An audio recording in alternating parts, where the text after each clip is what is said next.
जय हिंद दोस्तों, welcome to army super classes. This is Aryan Shukla. दोस्तों, आज की क्लास में हम जीके के 60 इंपॉर्टेंट क्वेश्चन डिस्कस करेंगे विद एक्स्ट्रा फैक्ट। ये सभी टॉप के क्वेश्चन होंगे, इंपॉर्टेंट क्वेश्चन होंगे। कुछ ऐसे प्रश्न हैं जो बिहार पुलिस की परीक्षा में कई बार पूछे गए हैं। सभी क्लास को ध्यान से देखिएगा। स्पेशल बिहार पुलिस परीक्षा 2024 के लिए क्लास है, तो सभी क्लास को ध्यान से देखिए। अगर कोई क्वेश्चन आपको नहीं आता है उसे नोट डाउन कर सकते हो। जो एक्स्ट्रा फैक्ट आपको बताए जाएं उन्हें भी ध्यान से सुनिए, क्योंकि परीक्षाओं में उनसे भी क्वेश्चन पूछे जा सकते हैं। गुड इवनिंग सभी को। गुड इवनिंग दोस्तों। 60 क्वेश्चन आज की क्लास में डिस्कस करेंगे। आपका टारगेट रहेगा 50 प्लस का। क्लास के अंत में बताना कि आपके कितने क्वेश्चन राइट निकले। गुड इवनिंग सभी को। चलिए शुरू करते हैं आज की क्लास। इसका आंसर करिए क्वेश्चन नंबर फर्स्ट के लिए। आपको बताना है निम्न में से कौन सी धातु का उपयोग विद्युत तार बनाने के लिए किया जाता है। ये अच्छा क्वेश्चन है। क्या पूछा गया है? किस धातु का उपयोग विद्युत तार बनाने के लिए किया जाता है? चांदी, कॉपर, लेड या फिर मैग्नीशियम। इस प्रकार से ऑप्शंस हैं, तो सभी ऑप्शंस को पढ़ लीजिएगा, उसके बाद ही आंसर करिए। जल्दबाजी में आपको आंसर नहीं देना है। इसका right answer option number B होगा, कॉपर का। Yes, option number B correct answer होगा। विद्युत तार बनाने के लिए कॉपर का उपयोग किया जाता है। ऑप्शन नंबर बी इसका राइट आंसर है। एक क्वेश्चन पूछा गया था परीक्षा में, मनुष्य ने सबसे पहले किस धातु का प्रयोग किया था? तो आप लोग याद रखिएगा, मनुष्य ने सबसे पहले कॉपर धातु का प्रयोग किया था, तांबे का प्रयोग किया था। यह पूछा हुआ क्वेश्चन है, परीक्षा में फिर से पूछ सकते हैं, वैसे आप लोग याद रखिएगा। सभी ने करेक्ट आंसर दिया इस बार, आप सभी के राइट आंसर है। आगे बढ़ते हैं। Good evening. इसका आंसर करिए क्वेश्चन नंबर 2 के लिए। कंप्यूटर से संबंधित क्वेश्चन है। डीओएस का फुल फॉर्म क्या होता है? सभी इसका आंसर करिएगा। बताइए डीओएस का फुल फॉर्म क्या होता है? जिसने अभी लाइव सेशन को लाइक नहीं किया है, लाइक कीजिए, शेयर कीजिएगा। चैनल पर नए हैं, चैनल को सब्सक्राइब कीजिए, बेल आइकन को प्रेस कीजिए ताकि सभी नोटिफिकेशन आप तक पहुंच सकें। इसका आंसर करिए क्वेश्चन नंबर 2 के लिए। बहुत अच्छे आंसर सभी लोग दीजिए, राइट या रॉन्ग। इसका right answer option number C होगा, डिक्स ऑपरेटिंग सिस्टम। या तो option number C correct answer होगा। ए करेक्ट आंसर नहीं होगा इसका। ऑप्शन नंबर सी इसका राइट आंसर है। डीओएस का फुल फॉर्म होता है डिक्स ऑपरेटिंग सिस्टम, तो ऑप्शन नंबर सी इसका राइट आंसर है। या सी करेक्ट आंसर होगा। ये भी बहुत सी परीक्षा में पूछा हुआ क्वेश्चन है, आपके भी एग्जाम में पूछ सकते हैं, तो इसे आप लोग याद रखिएगा। डीओएस का फुल फॉर्म होता है डिक्स operating system. C correct answer होगा। आगे बढ़ते हैं। इसका आंसर करिए क्वेश्चन नंबर 3 के लिए। भारत का पहला ओपन रॉक संग्रहालय किस शहर में स्थित है? सभी इसका आंसर करिए क्वेश्चन नंबर 3 का। क्वेश्चन इस प्रकार से है, भारत का पहला ओपन रॉक म्यूजियम किस शहर में स्थित है? हैदराबाद, वाराणसी, चेन्नई या फिर मैसूर। इस प्रकार से ऑप्शन हैं, तो सभी इसका आंसर करिए क्वेश्चन नंबर 3 के लिए। बताइए दोस्तों राइट आंसर क्या होगा? गुड। इसका right answer option number A होगा, हैदराबाद। या तो ऑप्शन नंबर ए इसका राइट आंसर है। आप लोग याद रखिएगा, भारत का पहला ओपन रॉक संग्रहालय हैदराबाद में स्थित है, तो ऑप्शन नंबर ए इसका राइट आंसर है। हैदराबाद पूछा जाता है किस नदी के किनारे बसा है, तो आप लोग याद रखिएगा हैदराबाद मूसी नदी के किनारे बसा है। इंपॉर्टेंट क्वेश्चन है, पूछा जाता है परीक्षा में। जिसने भी क्वेश्चन नंबर 3 का ऑप्शन नंबर ए दिया उनका सही उत्तर है। ए करेक्ट आंसर होगा इसका। अब इसका आंसर करिए क्वेश्चन नंबर 4 के लिए। सभी जल्दी से आंसर करिए क्वेश्चन नंबर 4 के लिए। बताइए भारत के किस राज्य में लाई हरोबा उत्सव मनाया जाता है? इसका आंसर बताइएगा। भारत के किस शहर में लाई हरोबा उत्सव मनाया जाता है? सॉरी, किस राज्य में? कर्नाटका, गोवा, केरल या फिर मणिपुर। इस प्रकार से ऑप्शन हैं, तो सभी इसका आंसर करिए क्वेश्चन नंबर 4 के लिए। बताइए इसका राइट आंसर क्या होगा दोस्तों? इसका right answer option number D होगा, मणिपुर। डी करेक्ट आंसर होगा इसका। या तो ऑप्शन नंबर डी इसका राइट आंसर। आप लोग याद रखिएगा, मणिपुर में लाई हरोबा उत्सव मनाया जाता है। ऑप्शन नंबर डी इसका राइट आंसर है। सभी ने लगभग राइट आंसर दिया है। डी करेक्ट आंसर होगा इसका, मणिपुर करेक्ट आंसर होगा। यह सबसे इसका right answer option number D है, मणिपुर करेक्ट आंसर है। आगे बढ़ते हैं। इसका आंसर करिए क्वेश्चन नंबर 5 के लिए। सभी जल्दी से आंसर करिए क्वेश्चन नंबर 5 के लिए। बताइए इसका राइट आंसर क्या होगा दोस्तों? क्वेश्चन इस प्रकार से, 1946 के कैबिनेट मिशन का नेतृत्व किसने किया था? तो सभी इसका आंसर करिए। बताइए इसका राइट आंसर क्या होगा? 1946 के कैबिनेट मिशन का नेतृत्व किसने किया था? इसका राइट आंसर क्या होगा? इसका right answer option number C होगा, पैट्रिक लॉरेंस ने। या तो ऑप्शन नंबर सी इसका राइट आंसर। आप लोग याद रखिएगा, सर पैट्रिक लॉरेंस ने 1946 के कैबिनेट मिशन का नेतृत्व किया था। ऑप्शन नंबर सी इसका राइट आंसर है। इसमें भी क्वेश्चन नंबर 5 का ऑप्शन नंबर सी दिया उनका सही उत्तर है। सी करेक्ट आंसर होगा इसका। यस, ऑप्शन नंबर सी इसका राइट आंसर है। आगे बढ़ते हैं, इसका आंसर करिए क्वेश्चन नंबर 6 के लिए। सभी जल्दी से आंसर करिए क्वेश्चन नंबर 6 के लिए। बताइए मैरी कल्चर किससे संबंधित है? सभी इसका आंसर करिएगा। मैरी कल्चर किससे संबंधित है? इसका right answer option number C होगा, समुद्री जीवन से संबंधित अध्ययन है। या तो ऑप्शन नंबर सी इसका राइट आंसर होगा, समुद्री जीवन से संबंधित अध्ययन मैरी कल्चर कहलाता है। तो ऑप्शन नंबर सी इसका राइट आंसर है। तो इसमें अभी क्वेश्चन नंबर 6 का ऑप्शन नंबर सी दिया उनका सही उत्तर है। सी करेक्ट आंसर होगा इसका। बहुत अच्छे, चलिए आगे बढ़ते हैं। इसका आंसर करिए क्वेश्चन नंबर 7 के लिए। ये अच्छा क्वेश्चन है, पॉलिटी संबंधित क्वेश्चन है। पहले क्वेश्चन को पढ़ लीजिएगा, उसके बाद आंसर करिए। क्वेश्चन इस प्रकार से है, निम्न में से कौन सा शब्द भारत के संविधान की उद्देशिका में नहीं है? भारतीय संविधान की जो प्रियम्बल है, उद्देशिका है, प्रस्तावना है, उसमें बताइए इनमें से कौन सा शब्द नहीं है? समाजवादी, पंथ निरपेक्ष, प्रभुत्व संपन्न, लोक कल्याण, इस प्रकार से ऑप्शन है। तो सभी इसका आंसर करिए क्वेश्चन नंबर 7 के लिए। बताइए इसका राइट आंसर क्या होगा? इसका right answer option number D होगा, लोक कल्याण। क्या करेक्ट आंसर होगा? ऑप्शन नंबर डी इसका राइट आंसर है।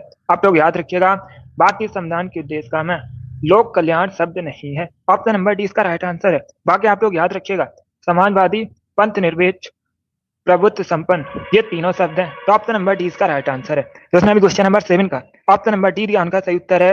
डी करेक्ट आंसर होगा, लोक कल्याण करेक्ट आंसर होगा। आगे बढ़ते हैं, इसका आंसर करिए क्वेश्चन नंबर 8 के लिए।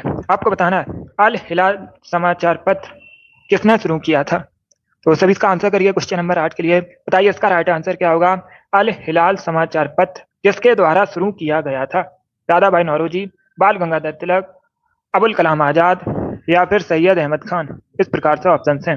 तो सभी इसका आंसर करिए क्वेश्चन नंबर 8 के लिए। बताइए इसका राइट आंसर क्या होगा? इसका right answer option number C होगा, अबुल कलाम आजाद। या तो ऑप्शन नंबर सी इसका राइट आंसर है।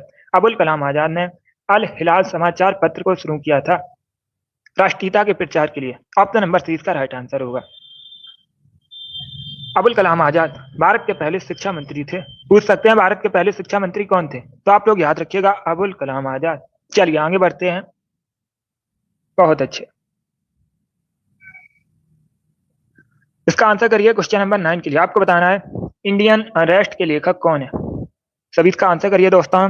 बताइए इंडियन अरेस्ट किसके द्वारा लिखी गई है? लेखक आपको बताने हैं। इसका right answer option number D होगा, वैलेंटाइन सिरोल। या तो ऑप्शन नंबर डी इसका राइट आंसर होगा, वैलेंटाइन सिरोल ने इंडियन अरेस्ट को लिखा है। तो ऑप्शन नंबर डी इसका राइट आंसर है। जिसने अभी क्वेश्चन नंबर 9 का ऑप्शन नंबर डी दिया, उनका सही उत्तर है। डी करेक्ट आंसर होगा। अब इसका आंसर करिएगा क्वेश्चन नंबर 10 के लिए। बताइए सूरी नाम की राजधानी क्या है? आपको सूरी नाम की कैपिटल बतानी है। तो सभी इसका आंसर करिए क्वेश्चन नंबर 10 के लिए। बताइए इसका राइट आंसर क्या होगा? सूरी नाम की राजधानी क्या है? कैपिटल बताइएगा सूरी नाम की। सभी जल्दी से आंसर करिए क्वेश्चन नंबर 10 का।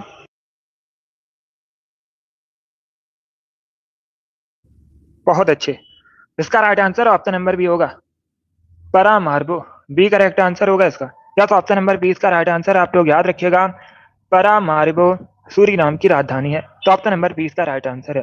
दूसरा क्वेश्चन नंबर 10 का ऑप्शन नंबर बी दिया, उनका सही उत्तर है। बी करेक्ट आंसर होगा। अब इसका आंसर करिएगा क्वेश्चन नंबर 11 के लिए। बताइए इंडियन लिबरल फेडरेशन की स्थापना किसने की थी? ये भी इंपॉर्टेंट क्वेश्चन, इतिहास से संबंधित क्वेश्चन है। बताइए इसका राइट आंसर क्या होगा? इंडियन लिबरल फेडरेशन की स्थापना किसने की थी? सुरेंद्रनाथ बनर्जी, सी आर दास, महात्मा गांधी, या फिर चंद्रशेखर आजाद। सभी इसका आंसर करिए क्वेश्चन नंबर 11 के लिए। बताइए इसका राइट आंसर क्या होगा दोस्तों? इसका right answer option number A होगा, Surendranath Banerjee. A correct answer होगा, डी करेक्ट आंसर नहीं होगा। इसका right answer option number A है। आप लोग याद रखिएगा, सुरेंद्रनाथ बनर्जी ने इंडियन लिबरल फेडरेशन की स्थापना की थी। तो ऑप्शन नंबर ए इसका राइट आंसर है। यस, ए करेक्ट आंसर होगा। इसे आप लोग याद रखिएगा, अच्छा क्वेश्चन है ये। अब इसका आंसर करिए क्वेश्चन नंबर 12 के लिए। सभी जल्दी से आंसर करिए क्वेश्चन नंबर 12 के लिए। बताइए इसका राइट आंसर क्या होगा दोस्तों? क्वेश्चन इस प्रकार से है, यूएसए और मैक्सिको के बीच सीमा पर कौन सी नदी स्थित है? इसका राइट आंसर बताइएगा। संयुक्त राज्य अमेरिका और मैक्सिको की सीमा पर निम्न में से कौन सी नदी स्थित है? इसका right answer option number B होगा, रियो ग्रांडे। या तो ऑप्शन नंबर बी इसका राइट आंसर। आप लोग याद रखिएगा, रियो ग्रांडे नदी यूएसए मैक्सिको की सीमा पर स्थित है। तो ऑप्शन नंबर बी इसका राइट आंसर है। जिसने अभी क्वेश्चन नंबर 12 का ऑप्शन नंबर बी दिया, उनका सही उत्तर है रियो ग्रांडे करेक्ट आंसर होगा। अब इसका आंसर करिए क्वेश्चन नंबर 13 के लिए। बताइए रेगुलेटिंग एक्ट कब पारित हुआ था? तो सभी इसका आंसर करिए क्वेश्चन नंबर 13 के लिए। बताइए इसका राइट आंसर क्या होगा? रेगुलेटिंग एक्ट कब पारित हुआ था? इसका राइट आंसर क्या होगा? ऑप्शन को पढ़ लीजिएगा, उसके बाद ही आंसर करिए। जल्दबाजी में आंसर नहीं देना। इसका right answer option number A होगा 1773 में। या तो ऑप्शन नंबर ए इसका राइट आंसर। आप लोग याद रखिएगा 1773 में रेगुलेटिंग एक्ट पारित हुआ था। तो ऑप्शन नंबर ए इसका राइट आंसर है। सभी ने करेक्ट आंसर दिया इस बार आप सभी का राइट आंसर है। ए करेक्ट आंसर होगा इसका। अभी इसका आंसर करिए क्वेश्चन नंबर 14 के लिए। आपको बताना है गुप्त शासकों द्वारा जारी किए गए चांदी के सिक्के क्या कहलाते थे? गुप्त शासकों ने जो चांदी के सिक्के जारी किए थे उनको किस नाम से जाना जाता था? इसका right answer option number A होगा रूपक कहलाते थे। क्या कहा जाता था? रूपक कहा जाता था। चांदी के सिक्कों को पूछा गया है क्या कहा जाता है? इसका right answer option number A होगा रूपक कहलाते थे। ए करेक्ट आंसर होगा इसका। अब इसका आंसर करिए क्वेश्चन नंबर 15 के लिए। सब इसका आंसर करिए क्वेश्चन नंबर 15 के लिए। बताइए इसका राइट आंसर क्या होगा? चरक संहिता मैं आपको बताने हैं कितने अध्याय और खंड है। सब इसका आंसर करिए क्वेश्चन नंबर 15 के लिए। कल रीजनिंग की क्लास नहीं होगी। अब इसका आंसर करिए क्वेश्चन नंबर 15 के लिए। बताइए इसका राइट आंसर क्या होगा दोस्तों? इसका right answer option number A होगा। A correct answer. आप लोग याद रखिएगा चरक संहिता में 120 अध्याय हैं और 8 खंड हैं। यस, इसका right answer option number A है।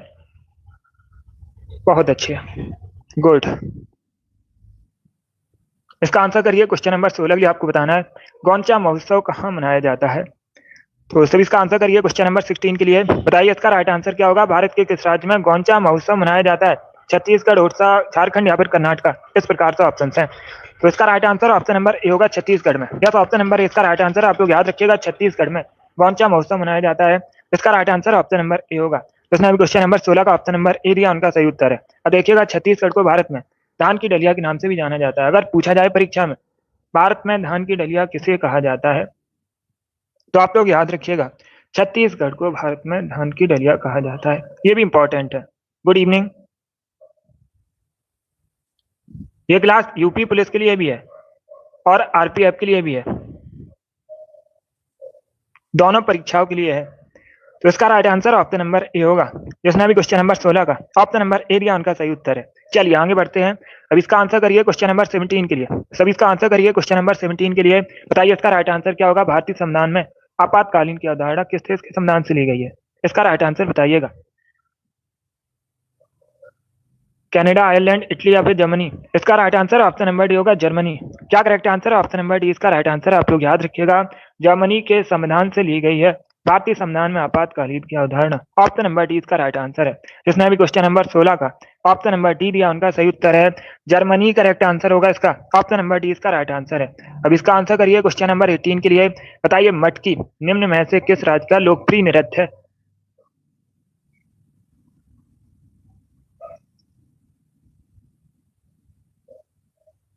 तो सभी इसका आंसर करिए क्वेश्चन नंबर 18 के लिए। बताइए इसका राइट आंसर क्या होगा दोस्तों?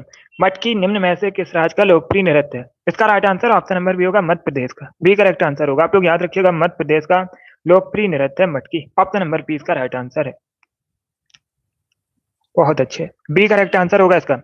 मध्य प्रदेश करेक्ट आंसर होगा। अब इसका आंसर करिए क्वेश्चन नंबर 19 के लिए। बताइए एंजाइम होते हैं, एंजाइम क्या होते हैं? इसका राइट आंसर क्या होगा? तो सभी इसका आंसर करिए क्वेश्चन नंबर 19 के लिए। इसका right answer option number D होगा प्रोटीन। डी करेक्ट आंसर होगा इसका। या तो ऑप्शन नंबर डी इसका राइट आंसर है। एंजाइम प्रोटीन होते हैं, तो ऑप्शन नंबर डी इसका राइट आंसर होगा। अब इसका आंसर करिएगा क्वेश्चन नंबर 20 के लिए। तो सभी इसका आंसर करिए क्वेश्चन नंबर 20 के लिए। बताइए इसका राइट आंसर क्या होगा? भारत में सबसे अधिक जूट का उत्पादन कहाँ पर होता है? क्या पूछा गया है? भारत में सबसे अधिक जूट का उत्पादन कहाँ पर होता है? तमिलनाडु, वेस्ट बंगाल, उड़ीसा या फिर केरल में? तो इसका right answer option number B होगा वेस्ट बंगाल में। या तो ऑप्शन नंबर 20 का राइट आंसर। आप लोग याद रखिएगा भारत में सबसे अधिक जूट का उत्पादन वेस्ट बंगाल में होता है। वेस्ट बंगाल भारत का एक राज्य है। राजधानी कोलकाता है। कई बार मैंने आपको बताया भी है कोलकाता हुगली नदी के किनारे बसा है। पूछा जाता है कोलकाता किस नदी के किनारे बसा है? आप लोग याद रखिएगा हुगली नदी के किनारे बसा है। और कोलकाता में ईडन गार्डन क्रिकेट स्टेडियम है। ये भी इंपॉर्टेंट है, पूछ सकते हैं परीक्षा में। ममता बनर्जी वर्तमान में वेस्ट बंगाल की मुख्यमंत्री है। और जो वेस्ट बंगाल है सबसे अधिक बॉर्डर शेयर बांग्लादेश के साथ करता है। अब इसका आंसर करिएगा क्वेश्चन नंबर 21 के लिए। आपको बताना है उच्च न्यायालय के न्यायाधीश की नियुक्ति कौन करता है। सब इसका आंसर करिए क्वेश्चन नंबर 21 के लिए। बताइए इसका राइट आंसर क्या होगा।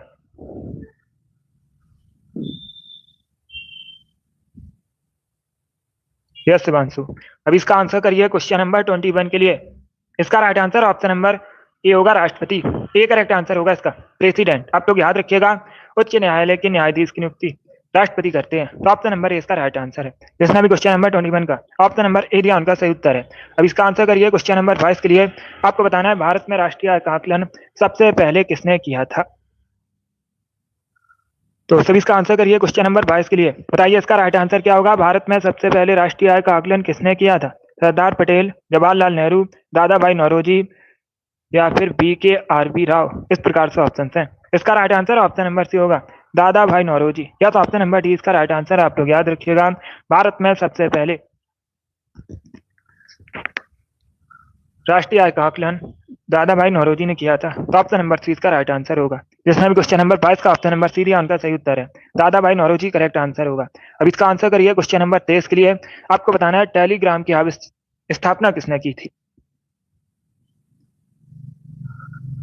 तो सभी इसका आंसर करिए क्वेश्चन नंबर 23 के लिए। बताइए इसका राइट आंसर क्या होगा। टेलीग्राम के संस्थापक कौन है। इसका राइट आंसर बताइएगा। इसका राइट आंसर ऑप्शन नंबर भी होगा पावेल ड्यूरोव। या तो ऑप्शन नंबर 20 का राइट आंसर है। आप लोग याद रखिएगा पावेल ड्यूरोव ने टेलीग्राम की स्थापना की थी। तो ऑप्शन नंबर 20 का राइट आंसर है। जिसमें भी क्वेश्चन नंबर 23 का ऑप्शन नंबर बी दिया उनका सही उत्तर है पावेल ड्यूरोव करेक्ट आंसर होगा। अब इसका आंसर करिए क्वेश्चन नंबर 24 के लिए। आपको बताना है आधुनिक भारत का जनक किसे कहा जाता है। तो सभी इसका आंसर करिए। बताइए इसका राइट आंसर क्या होगा। आधुनिक भारत का जनक किसे कहते हैं। इसका right answer option number C होगा राजा राममोहन राय को। या तो ऑप्शन नंबर सी इसका राइट आंसर है। आप लोग याद रखिएगा राजा राममोहन राय को आधुनिक भारत का जनक कहते हैं। ऑप्शन नंबर सी इसका राइट आंसर है। Good evening. C correct answer होगा इसका राजा राममोहन राय करेक्ट आंसर है। अब इसका आंसर करिए क्वेश्चन नंबर 25 के लिए। सभी इसका आंसर करिए क्वेश्चन नंबर 25 के लिए। ये अच्छा क्वेश्चन है, पॉलिटी संबंधित क्वेश्चन है। इस प्रकार के क्वेश्चन परीक्षा में पूछे जाते हैं। क्वेश्चन इस प्रकार से है भारतीय संविधान के कौन से अनुच्छेद नागरिकता से संबंधित है। इसका राइट आंसर बताइएगा भारतीय संविधान के कौन से आर्टिकल नागरिकता से संबंधित है। इसका right answer option number C होगा अनुच्छेद 5 से 11 नागरिकता संबंधित है। तो ऑप्शन नंबर सी इसका राइट आंसर होगा। अब देखिएगा क्वेश्चन और पूछ सकते हैं परीक्षा में। परीक्षा में इस प्रकार से क्वेश्चन पूछ सकते हैं कौन सा भाग नागरिकता संबंधित है। तो आप लोग याद रखिएगा भाग 2 पार्ट 2 नागरिकता संबंधित है। अनुच्छेद 5 से 11 संबंधित है। ऑप्शन नंबर सी इसका राइट आंसर होगा। अब इसका आंसर करिए क्वेश्चन नंबर 26 के लिए। सभी इसका आंसर करिए क्वेश्चन नंबर 26 के लिए। बताइए इसका राइट आंसर क्या होगा। शुंग वंश के पश्चात भारत पर किसने शासन किया था। इसका राइट आंसर क्या होगा दोस्तों। तो सभी इसका आंसर करिए। बताइए इसका राइट आंसर क्या होगा। शुंग वंश के पश्चात भारत पर किसने शासन किया था। इसका राइट आंसर बताइएगा। इसका right answer option number C होगा कर्ण वंश ने। या तो ऑप्शन नंबर सी इसका राइट आंसर होगा कर्ण वंश के शासकों ने शुंग वंश के पश्चात भारत पर शासन किया था। तो ऑप्शन नंबर सी इसका राइट आंसर होगा। सी करेक्ट आंसर होगा इसका। ए करेक्ट आंसर नहीं होगा। बहुत अच्छे। इसका आंसर करिए क्वेश्चन नंबर 27 के लिए। बताइए मानस किसकी सहायक नदी है। सभी इसका आंसर करिएगा। क्या पूछा गया है ज्योग्राफी संबंधित क्वेश्चन है। मानस किसकी सहायक नदी है। गोदावरी, महानदी, कृष्णा या फिर ब्रह्मपुत्र। इसका right answer option number D होगा ब्रह्मपुत्र। या तो ऑप्शन नंबर डी इसका राइट आंसर है। आप लोग याद रखिएगा मानस ब्रह्मपुत्र की सहायक नदी है। तो ऑप्शन नंबर डी इसका राइट आंसर होगा। अब देखिएगा ब्रह्मपुत्र इसका उद्गम पूछा जाता है कहाँ से होता है। तो आप लोग याद रखिएगा तिब्बत से होता है। तिब्बत में ब्रह्मपुत्र नदी को सांगपो के नाम से भी जाना जाता है। आप लोग याद रखिएगा सांगपो के नाम से जाना जाता है तिब्बत में ब्रह्मपुत्र नदी को। तो ऑप्शन नंबर डी इसका राइट आंसर होगा। सभी ने करेक्ट आंसर दिया है। ऑप्शन नंबर डी इसका राइट आंसर होगा ब्रह्मपुत्र रिवर करेक्ट आंसर होगा। अब इसका आंसर करिए क्वेश्चन नंबर 28 के लिए। सभी इसका आंसर करिए क्वेश्चन नंबर 28 के लिए। किस महाद्वीप में एटलस पर्वत स्थित है। एटलस पर्वत कहां पर है, किस महाद्वीप में है। इसका right answer option number B होगा अफ्रीका। या तो option number B correct answer होगा। आप लोग याद रखिएगा अफ्रीका महाद्वीप में एटलस पर्वत है। तो ऑप्शन नंबर बी इसका राइट आंसर है। अब इसका आंसर करिए क्वेश्चन नंबर 29 के लिए। क्वेश्चन नंबर 29 के लिए आंसर करिएगा। क्वेश्चन इस प्रकार से है आजादी की पहली लड़ाई 1857 में किसने भाग नहीं लिया था इनमें से। चार ऑप्शन आपको दिए गए, तात्या टोपे, लक्ष्मीबाई, बहादुर शाह जफर, भगत सिंह, इनमें से किसने 1857 की लड़ाई में भाग नहीं लिया था? इसका राइट आंसर बताइएगा।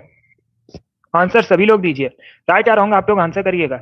इसका right answer option number D होगा, भगत सिंह ने। यस, ऑप्शन नंबर डी इसका राइट आंसर, आप लोग याद रखिएगा, भगत सिंह ने 1857 की लड़ाई में भाग नहीं लिया था। ऑप्शन नंबर डी इसका राइट आंसर होगा। बाकी तात्या टोपे, रानी लक्ष्मीबाई, बहादुर शाह जफर, इन लोगों ने भाग लिया था। तो ऑप्शन नंबर डी इसका राइट आंसर होगा, भगत सिंह करेक्ट आंसर होगा। यस, इसका आंसर करिए क्वेश्चन नंबर 30 के लिए। क्वेश्चन इस प्रकार से है, समुद्री शैवाल किसके महत्वपूर्ण स्रोत है? सभी इसका आंसर करिए क्वेश्चन नंबर 30 का। बताइए इसका राइट आंसर क्या होगा? समुद्री शैवाल किसके महत्वपूर्ण स्रोत है? इसका राइट आंसर होगा ऑप्शन नंबर बी, आयोडीन के। या तो ऑप्शन नंबर बी इसका राइट आंसर है, आप लोग याद रखिएगा, समुद्री शैवाल आयोडीन के महत्वपूर्ण स्रोत है। तो ऑप्शन नंबर बी इसका राइट आंसर है। जिसने भी क्वेश्चन नंबर 30 का ऑप्शन नंबर बी दिया उनका सही उत्तर है। अब इसका आंसर करिए क्वेश्चन नंबर 31 के लिए। शरीर का वजन अधिकतम कहाँ होता है?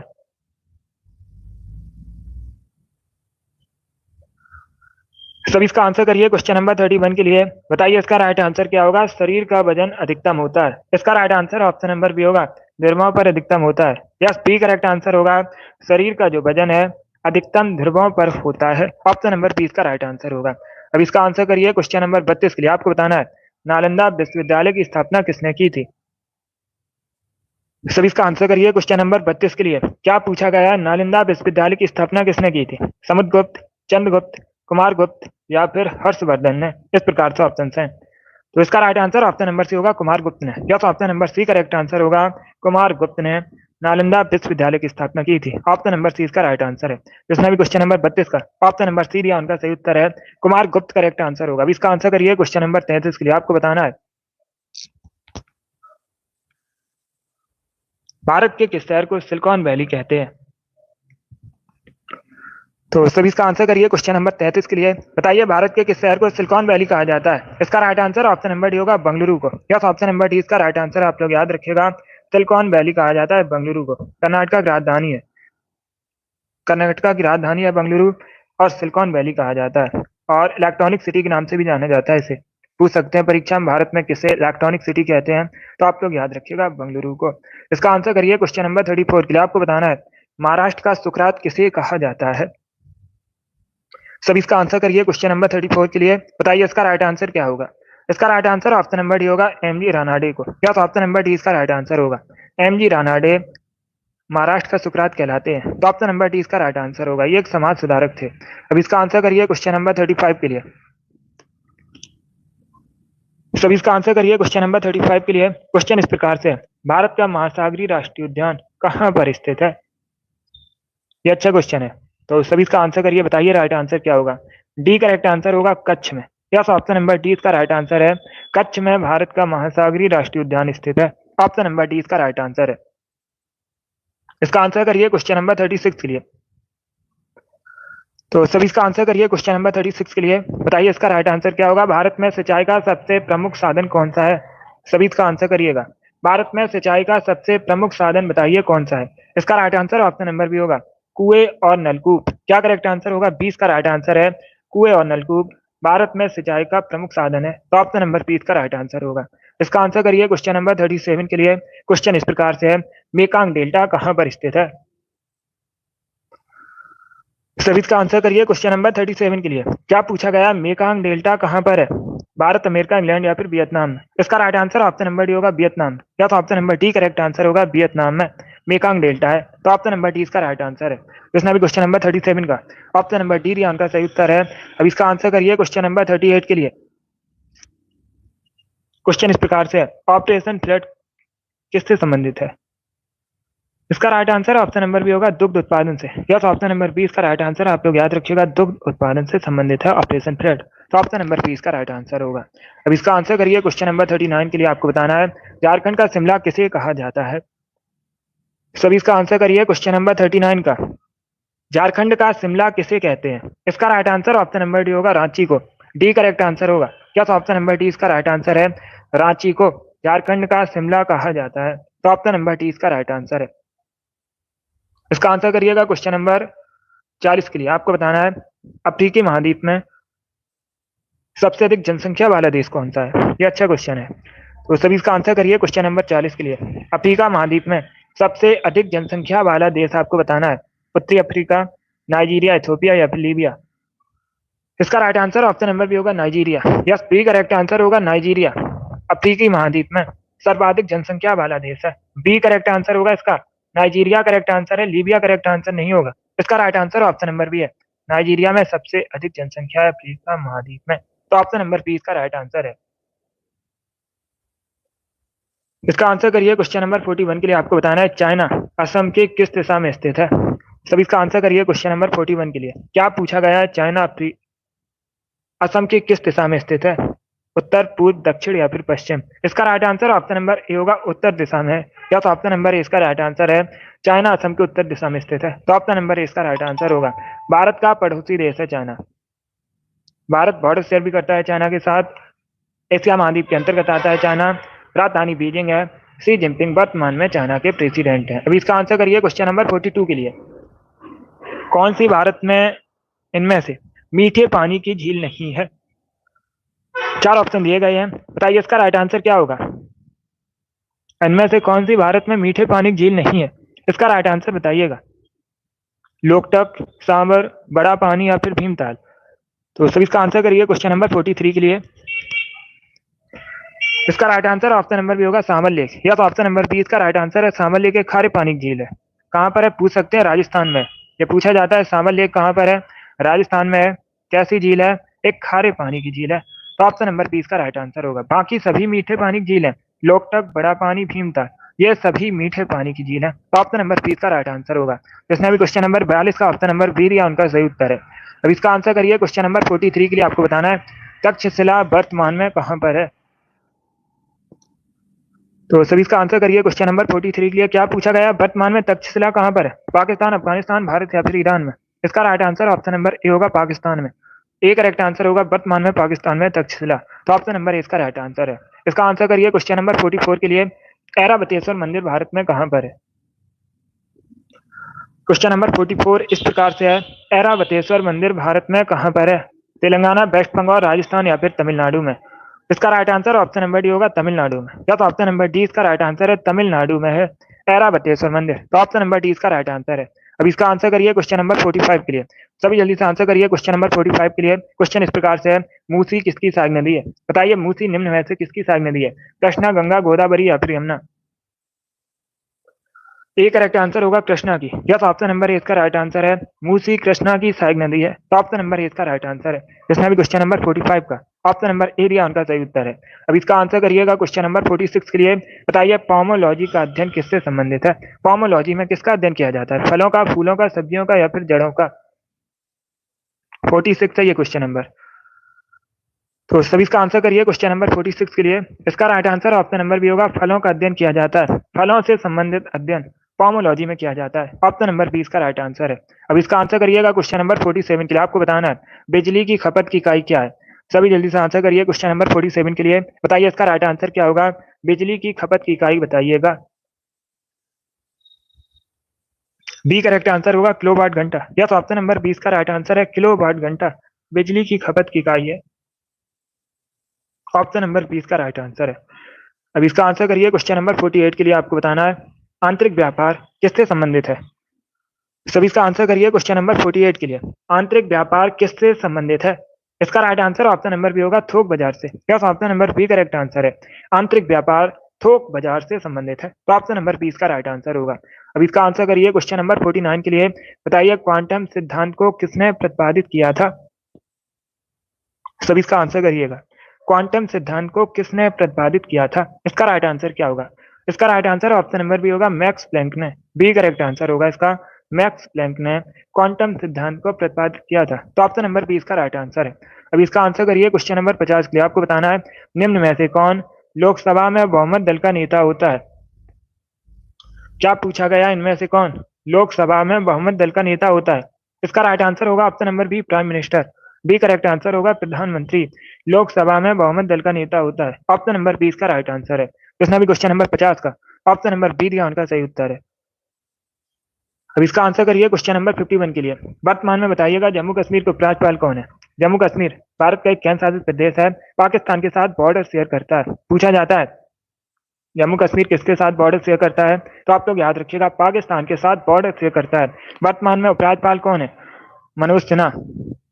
बी करेक्ट आंसर होगा इसका, मनोज सिन्हा वर्तमान में जम्मू कश्मीर के उपराज्यपाल हैं। और अगर पूछा जाए क्वेश्चन, सभी ध्यान से सुनिएगा, परीक्षा में पूछ सकते हैं, जम्मू कश्मीर के पहले उपराज्यपाल कौन थे, तो आप लोग याद रखिएगा पहले उपराज्यपाल गिरीश चंद्र मुर्मू थे। और वर्तमान में कौन है? मनोज सिन्हा है। ये दूसरे उपराज्यपाल हैं जम्मू कश्मीर के। अब इसका आंसर करिए क्वेश्चन नंबर 52 के लिए। आपको बताना है एशिया का सबसे बड़ा द्वीप कौन सा है? एशिया का बताइएगा सबसे बड़ा द्वीप कौन सा है? इसका राइट आंसर क्या होगा? इसका right answer option number C होगा बोर्नियो। सी करेक्ट आंसर होगा इसका। बोर्नियो एशिया का सबसे बड़ा द्वीप है, तो ऑप्शन नंबर सी इसका राइट आंसर है। Good evening. और अगर पूछा जाए वर्ल्ड का सबसे बड़ा द्वीप कौन सा है, पूछ सकते हैं परीक्षा में, वर्ल्ड का सबसे बड़ा द्वीप कौन सा है, तो आप लोग याद रखिएगा ग्रीनलैंड है। और एशिया का सबसे बड़ा द्वीप बोर्नियो है। विश्व का कौन सा है? ग्रीनलैंड है। ये दोनों अलग अलग क्वेश्चन है, इनको आप लोग याद रखिएगा, कंफ्यूज नहीं होना आपको। अब इसका आंसर करिए क्वेश्चन नंबर 53 के लिए। आपको बताना है 1932 में पूना समझौता किससे संबंधित था, तो सभी इसका आंसर करिए क्वेश्चन नंबर 53 के लिए। बताइए इसका राइट आंसर क्या होगा। Good evening. डेली शाम को 8 बजे क्लास होती है, सभी डेली सेशन को ज्वाइन कीजिएगा, स्पेशल आपकी परीक्षा के लिए। इसका right answer option number D होगा, दलित वर्ग से संबंधित था। ऑप्शन नंबर डी इसका राइट आंसर है। इसका आंसर करिए क्वेश्चन नंबर 54 के लिए। सभी इसका आंसर करिए क्वेश्चन नंबर 54 के लिए। क्वेश्चन इस प्रकार से है, निद्रा रोग किसके कारण होता है? सभी इसका आंसर करिए क्वेश्चन नंबर 54 के लिए। क्या पूछा गया? निद्रा रोग किसके कारण होता है? इसका right answer option number C होगा, प्रोटोजोआ की वजह से। या तो ऑप्शन नंबर सी इसका राइट आंसर है, प्रोटोजोआ की वजह से होता है निद्रा रोग। ऑप्शन नंबर सी इसका राइट आंसर है। अब इसका आंसर करिए क्वेश्चन नंबर 55 के लिए। सभी जल्दी से आंसर करिए क्वेश्चन नंबर 55 के लिए। बताइए निम्नलिखित यौगिकों में से कौन सा प्राकृतिक गैस का मुख्य अवयव है? 4 ऑप्शन दिए गए, बताइए इसमें कौन प्राकृतिक गैस का मुख्य घटक है? इसका right answer option number D होगा, मिथेन। या तो ऑप्शन नंबर डी इसका राइट आंसर है, मिथेन प्राकृतिक गैस का मुख्य घटक है, तो ऑप्शन नंबर डी इसका राइट आंसर होगा। मिथेन का केमिकल फॉर्मूला पूछा जाता है, आप लोग याद रखिएगा, CH4 होता है। और मिथेन को मार्स गैस भी कहा जाता है। ये मुख्यतः दलदली इलाकों में पाई जाती है। ऑप्शन नंबर डी इसका राइट आंसर होगा। इसमें भी क्वेश्चन नंबर 55 का ऑप्शन नंबर डी दिया उनका सही उत्तर है। अब इसका आंसर करिए क्वेश्चन नंबर 56 के लिए। क्वेश्चन इस प्रकार से, वायसराय भारत में किसका प्रतिनिधित्व करता था? वायसराय भारत में किसका प्रतिनिधित्व करता था? इसका right answer option number C होगा, ब्रिटिश सिंहासन का। या तो ऑप्शन नंबर सी इसका राइट आंसर होगा, ब्रिटिश सिंहासन का प्रतिनिधित्व करता था वायसराय भारत में, तो ऑप्शन नंबर सी इसका राइट आंसर होगा।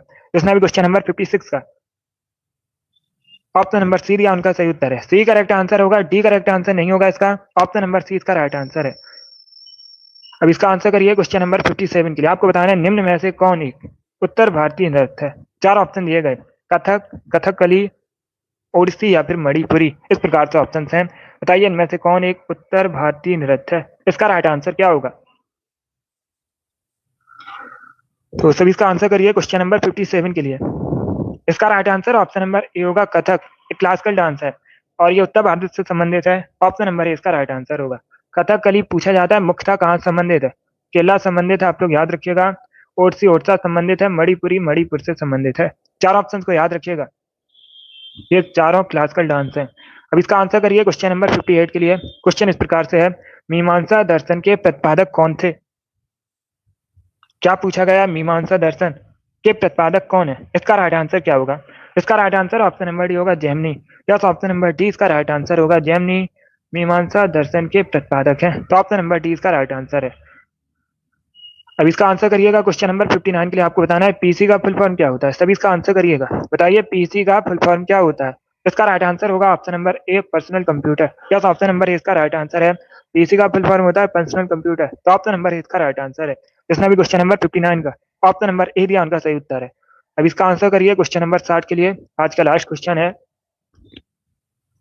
सभी इसका आंसर करिएगा। भारत में राष्ट्रीय मतदाता दिवस कब मनाया जाता है? राष्ट्रीय मतदाता दिवस भारत में कब मनाते हैं? इसका right answer option number A होगा, 25 जनवरी को। या तो ऑप्शन नंबर ए इसका राइट आंसर है, 25 जनवरी को राष्ट्रीय मतदाता दिवस मनाया जाता है भारत में, क्योंकि 25 जनवरी 1950 में भारतीय चुनाव आयोग की स्थापना हुई थी। पूछा जाता है भारतीय चुनाव आयोग की स्थापना कब हुई थी, तो आप लोग याद रखिएगा 25 जनवरी 1950 में। इसीलिए 25 जनवरी को राष्ट्रीय मतदाता दिवस मनाया जाता है? इसका right answer option number A होगा। इसमें भी क्वेश्चन नंबर 60 का ऑप्शन नंबर ए भी उनका सही उत्तर है। बहुत अच्छे, गुड।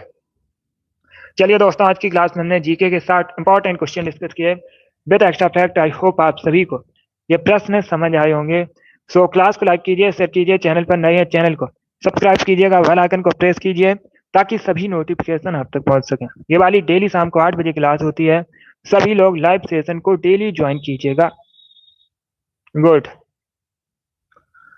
अगली क्लास होगी कल सुबह 10 बजे, उसे भी आप लोग ज्वाइन कीजिए। टाइम को याद रखिएगा। क्लास पसंद आए लाइक कीजिए, शेयर कीजिए, चैनल पर नए हैं चैनल को सब्सक्राइब कीजिएगा, बेल आइकन को प्रेस कीजिए ताकि सभी नोटिफिकेशन आप तक पहुंच सकें। Thank you guys, thank you for watching.